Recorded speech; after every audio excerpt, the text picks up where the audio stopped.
98 लाख मतदाता जो मराठी में फर्जी है, उनके इस आरोप को कैसे देखते हैं? और वहीं महाविकास अघाड़ी ने 1 नवंबर को रैली। ये मेरे को आश्चर्य ऐसा लगता है कि राज साहब की यही सभा, यही प्रश्न लोकसभा के बाद क्यों आए नहीं?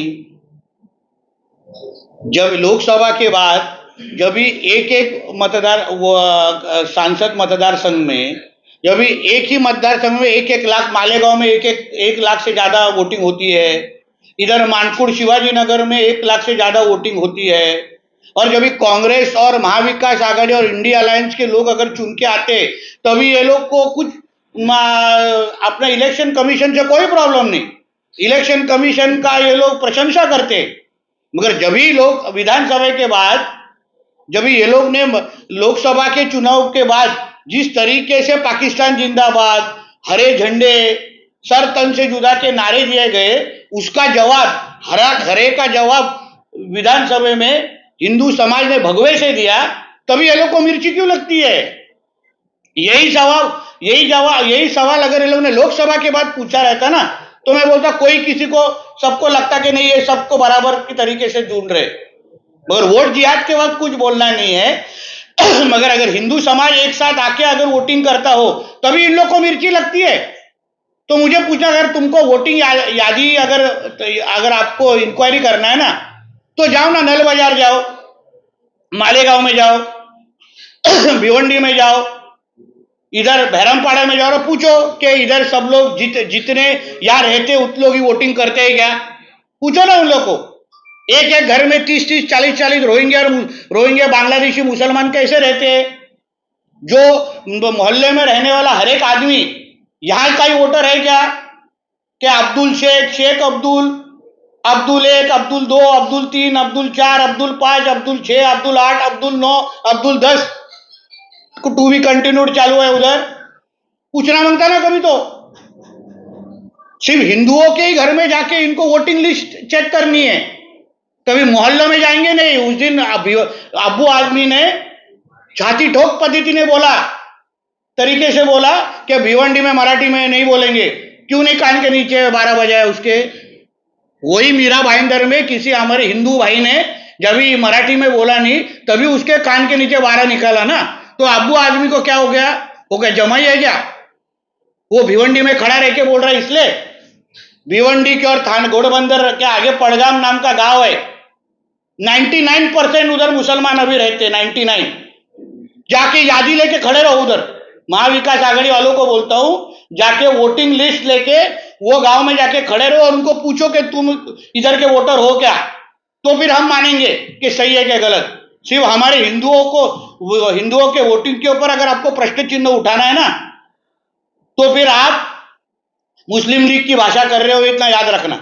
शिवसेना के विधायक सांसद है जिस प्रकार से दावा करे कि जब भी हम सवाल चुनाव आयोग को पूछते हैं कि जवाब बीजेपी और शिवसेना की तरफ से आता है, कहीं ना कहीं का ज्वाइंट वेंचर भ्रष्टाचार है, इस प्रकार का शब्दों का इस्तेमाल चुनाव को लेकर करके। अरे हमारा ऐसा बोलना है कि चुनाव आयोग को जो इंक्वायरी करें, चुनाव आयोग ने इंक्वायरी लगाई है, पूछताछ करेंगे।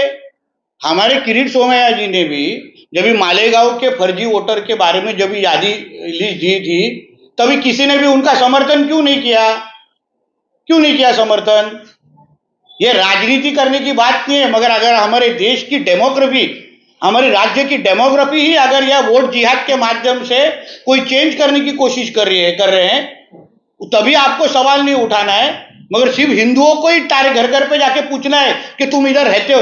हिंदू राष्ट्र में रह के अभी हिंदुओं को आपका अपना खुद का सबूत देना पड़ेगा कि मैं हिंदू राष्ट्र में रहता हूं। और जो मोहल्ले में 30-30, 40-40 जन जाके उधर एक घर में जाके बैठे, उनको कोई सवाल नहीं पूछेगा। वो आराम से मोहल्लों में 40 का 80 होंगे तो भी कोई नहीं पूछेगा उनको। ये महाविकास आघाड़ी वालों की गंदी राजनीति है। सर, जिस प्रकार से शिवसेना के बात करें यूनिटी का, जिस प्रकार से उनका रवैया, एक प्रकार के अपने आपको हिंदुत्ववादी कहते हैं और दूसरे प्रकार से जिस प्रकार से सूची की बात करते हैं कि फर्जी, तो कहीं ना कहीं उनका जो रवैया है बात करने का हिंदुत्व पूरी तरह और हिंदुओं के खिलाफ ही है ना। जब भी वोट जिहाद होता है तभी ये लोग चुप बैठते, तभी इनको दिल को सुकून होता है। मगर जब हिंदू एक साथ आके अगर वोटिंग कर रहे होंगे, हिंदुओं ने अपनी ताकत दिखाई, जो लोकसभा के बाद हिंदुओं के घर मंदिरों के बाहर वहां सर तन के जुदा, पाकिस्तान जिंदाबाद के नारे दिए गए, तभी ये लोग क्यों चुपचाप बैठे थे? तभी क्यों नहीं कुछ बोले? अभी इनको क्यों बोलना है कि जब हिंदुओं को घर पे जाके चेक करना है कि तू इधर का नागरिक है कि नहीं? पुणे में जिस प्रकार से वीडियो सामने आया कि खुले मैदान में नमाज पढ़ा जा रहा है, इसके बाद अब विपक्ष कह रहा है कि माहौल खराब करने के लिए ये सब किया जा रहा और शनिवार वाड़ा को एक इतिहास है। है। शनिवार वाड़ा में हमारा इतिहास और हमारे शौर्य का प्रतीक है वो शनिवार वाड़ा। हिंदू समाज के बहुत दिल के करीब है वो शनिवार वाड़ा। अगर इतना ही अगर तुमको ना उधर नमाज पढ़ना है तो फिर कल हमारी हिंदुत्व संगठना जाके हाजी अली के बाहर खड़े रहे और वहां हनुमान चालीसा का पठन चालू करेगा तो चलेगा क्या? तब तुम लोग की भावना दुखेंगी नहीं? तुमको वहां ही नमाज पढ़ना है, फिर मस्जिद में क्या करते हैं? मस्जिद में क्या क्या रखा रहता है? फिर जहां जिसको जहां प्रार्थना करने के लिए जगह दी है उसने वहां करना चाहिए। फिर अगर हमारे हिंदुत्व कार्यकर्ताओं ने जाके वहां अगर आवाज उठाया ना तो सही किया है ना, वरना कल फिर हाजी अली के बाद अगर जोरदार हनुमान चालीसा बोली जाएगी, हमारी महाआरती की जाएगी तो फिर कोई आवाज नहीं निकलनी चाहिए, हरी मिर्ची नहीं लगनी होती फिर। सर साथी प्रज्ञा ने जिस प्रकार से उन्होंने एक बयान दिया है कि अपनी लड़कियां जो हिंदू लड़कियां हैं वो अगर गैर हिंदू समाज की घर देखिए मैंने उनका स्टेटमेंट पढ़ा नहीं है। उन्होंने कहा कि अगर गैर समाज के घर पे जाती तो लड़कियों के खिलाफ सख्त पाबंदी लगाना चाहिए। देखिए साध्वी प्रज्ञा जी ये कड़वट हिंदुत्ववादी हमारे नेता है। उन्होंने हमेशा हिंदू समाज के लिए निस्वार्थ तरीके से काम किया है। उनकी भावना इतनी है कि हिंदू समाज के लड़कियों ने और हिंदू समाज ने इन जिहादियों को पहचानना चाहिए। इनको लव जिहाद के माध्यम से हमारे इस हिंदू राष्ट्र को इस्लाम राष्ट्र बनाने की ये सब मंसूबे हैं, तो उसको अगर हाईलाइट करने के लिए अगर साध्वी जी ने अगर कुछ उदाहरण दिया रहेगा तो उनका बोलने का तरीका है वो। सर आज दिवाली का त्योहार है, दिवाली का त्योहार है तो दिवाली का त्योहार है, पटाखे लोग जिस प्रकार से दुकानें हमने देखी, कई मुसलमानों की दुकानें थी मुंबई में कई जगह पे पटाखे, इनके हालांकि त्योहार हिंदुओं का त्योहार माना जाता है, इस मौके पे काफी भीड़ दिखा जा रहा है, हिंदुओं से क्या आह्वान करना चाहिए? देखिए ऐसा है ना, इसके बारे में हमारे संग्राम जगताप जी ने बहुत अच्छा स्टेटमेंट दिया है। बहुत अच्छी तरीके से उन्होंने इसका विश्लेषण किया है, क्या करना चाहिए क्या नहीं करना चाहिए। वो भावना हम सबकी है। उन्होंने जो स्टेटमेंट जो दिया है उसके हिसाब से उन्होंने सबका नजर रखते हुए संग्राम जगताप जी जो हमारे हिंदुत्व नेता है, अभी उभरते हिंदुत्व नेता है, तो उसकी वो भावना है। देखिए इतनी भावना है कि कोई अगर ईद का कोई त्योहार जब भी होता है, आप मोहम्मद अली रोड में किधर भी जाओ, काफिर से कुछ खरीदा जाता है क्या? काफिर से कुछ भी चीजें खरीदी जाती है क्या? तो फिर वही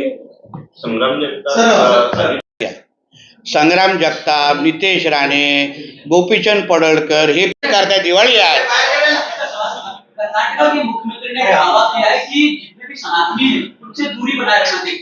ऐसे बहुत आए, ऐसे 100 सिद्धाराम को जन्म लेना पड़ेगा आरएसएस पे बंदी डालने के लिए, अगर सनातन के खिलाफ सोचने के लिए 100 जनों को जन्म लेना पड़ेगा, कुछ नहीं होगा। सनातन धर्म ये इतना बड़ा है कि सभी को अपने अपने तरीके से ठीक कर देगा, उसकी चिंता मत करो।